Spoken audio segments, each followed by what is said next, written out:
Zadnja uvrščena ekipa prve lige je doma pričakala vodilno ekipo. Olimpija je tokrat gostovala še enkrat brez Andraža Šporarja pri Krškem. Domača ekipa je bila v slabi seriji, proti najboljšim v prejšnjem krogu je Krško izgubil Maribor s kar 6-0. Tole pa je bil še en izjemno slab začetek za domače nogometaše. Tako je akcija že v 8. minuti, podaja Hentija po izjemnem samostojnem prodoru. Našel je Kronavetra, ki je zabil gol za 0-1. Veselje Ljubljančanov, izjemen prodor Hentija in podaja proti Kronavetru, ki je premagal Zalokarja za prednost Ljubljančanov. Olimpija je bolje štartala, tole je bila še ena velika priložnost za Hentija, ki je stresel prečko. Nekaj smole za tega Nigerica v moštvu Zmajčkov. Nadaljevanje akcije in takole je zgrešil še veliko priložnost Miha Zajc, ampak na pravem mestu Zalokar. Potem pa še prekršek. David Poljanec je ostro štartal in prejel direktni rdeči karton v 32. minuti. Samo s 10 nogometaši so ostali domači igralci in kar velik hendikep za varovance Tomaža Petroviča. Do konca prvega dela še napad za Lukasa Ontivera. Odlično meril, ampak Zalokar je žogo uspel odbiti.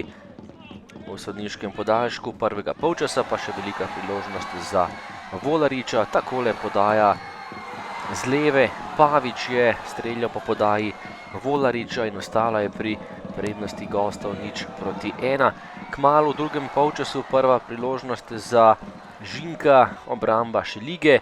Z igralcem več Olimpija ni pretila, je pa Krško prišel do izenačenja. Tole je že bila izjemno lepa kombinacija in odličen zaključek Volariča za 1-1. Šok v mreži Olimpije, bomo rekli, šok v drugem polčasu, potem ko so igralci Krškega imeli igralca manj, so izenačili v 70. minuti.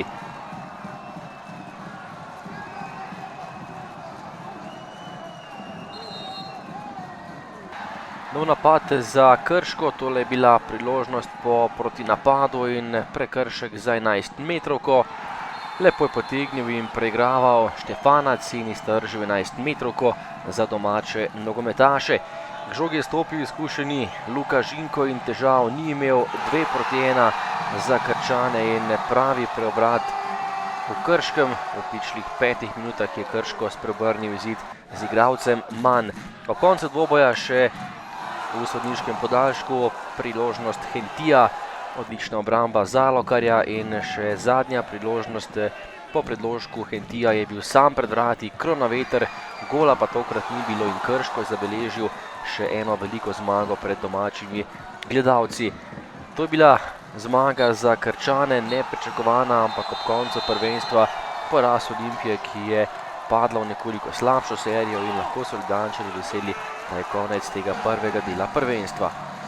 Ja, tole njihova zmaga in pa veliko srce cele ekipe, pa bodimo pošteni tudi sojeni na mišljene roke. Čestitam res igralcem pa navijačem, to je to. Čestiti ekipe Krškega za zmago. Bili smo zopet preveč sebični. Po 1-0 sem rekel, da umirimo igro in da zopet napadamo. V prvem polčasu smo imeli več kot 12 strelov, stativo, 3-4 smrtne priložnosti, potem pa so fantje zopet nerazumljivo se začeli dokazovati, dve veliki napaki v obrambi in poraz, ki je seveda šokanten.